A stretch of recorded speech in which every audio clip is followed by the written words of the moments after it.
జై శ్రీరామ్. ఒక్కసారి ఇది చూడండి. ఈనాడు ఆంధ్రజ్యోతి వచ్చిందా? రాలేదు. ఏ సంకనాకడానికి తెలంగాణలో ఇంత పెద్ద వ్యవస్థలు నడుపుతున్నారు మీరు? ఇన్ని వేల మంది వచ్చిర్రు. ఫస్ట్ నుంచి తెలంగాణ ఉద్యమాన్ని నీరు గార్చిందే మీ రెండు మీడియాలు, ఆంధ్రజ్యోతి, ఈనాడు.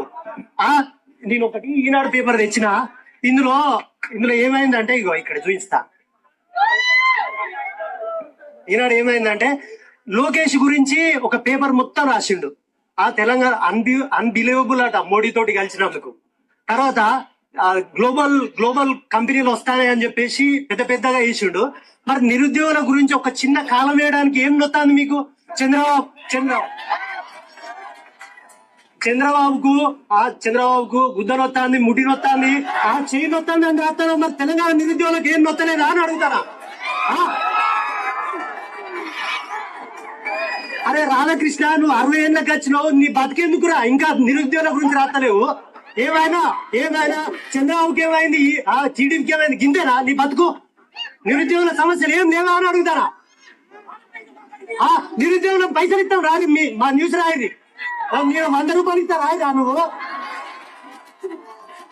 చూస్తారు కదా, ముఖ్యంగా యువత, మీరు కాంగ్రెస్ ప్రభుత్వం రానికి మీరే కారణం. ఇంటింటికి పోయినారు, కాళ్ళు మొక్కినారు, పెద్దోళ్ళై ఇవన్నీ చేసినారు. కాకపోతే ఇప్పుడు మిమ్మల్ని పట్టించుకుంటలేదు. ఇకపోతే మీడియా ఛానల్స్ అంటావా, పట్టించుకోరు. మీరు చేయవలసింది ఏంటంటే స్థానిక ఎన్నికలలో నించోండి, అయితే ఇండిపెండెంట్ లెక్క నించోండి, లేదా ఎవరైనా ఇండిపెండెంట్ ఎడ్యుకేటెడ్ వాళ్ళని ఉంటే వాళ్ళని గెలిపించండి. ఏ ఎలక్షన్స్ అయినా కానీ ఎవ్వరు లెక్కలతో చెప్తున్నారో, అంటే గాలి మాటలు కాకుండా ప్రాక్టికల్గా చేయగలుగుతున్నామని చెప్తున్నారో వాళ్ళకు ఓటు వేయమని చెప్పండి. ఇంకా ఇళ్ళల్లా ఎడ్యుకేట్ చేయండి.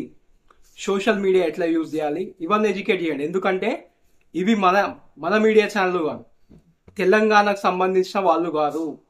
వాళ్ళు ఏమైనా కానీ ఏ ప్రభుత్వం వస్తే వాళ్ళకి భజన చేసుడు తప్పించి ఇక్కడ తెలంగాణ లోపల రైతులకు ఏమి ఇబ్బంది అవుతుంది, స్టూడెంట్స్కి ఏమి ఇబ్బంది అవుతుంది, ఇంకేమేమి ఇబ్బందులు అవుతున్నాయో ఇవన్నీ చెప్పరు. అందుకోసం మీరు మీ ఇళ్ళల్లో వాళ్ళకి ఎడ్యుకేట్ చేయండి. సోషల్ మీడియా ఎట్లా యూజ్ చేయాలి ఇవన్నీ ఎడ్యుకేట్ చేయండి. ఇంకా చెప్పండి, ఒక ఇండిపెండెంట్ చదువుకున్న వ్యక్తికో లేకపోతే చిన్న పార్టీ నుంచి వచ్చిన వ్యక్తికో వాళ్ళకు ఓటేయమని చెప్పండి. వాళ్ళు గెలిచిన రోజే నిరుద్యోగ సమస్య పోతుంది. ఇంకా రైతులకు అంటే యాలకు కొనుడు, అంటే టైంకి కొనుడు పంటను, ఇంకా నీళ్లు సరిగా దొరుకుడు, కరెంటు చక్క వచ్చుడు, ఇవన్నీ సమస్యలన్నీ పోతాయి. జై శ్రీరామ్.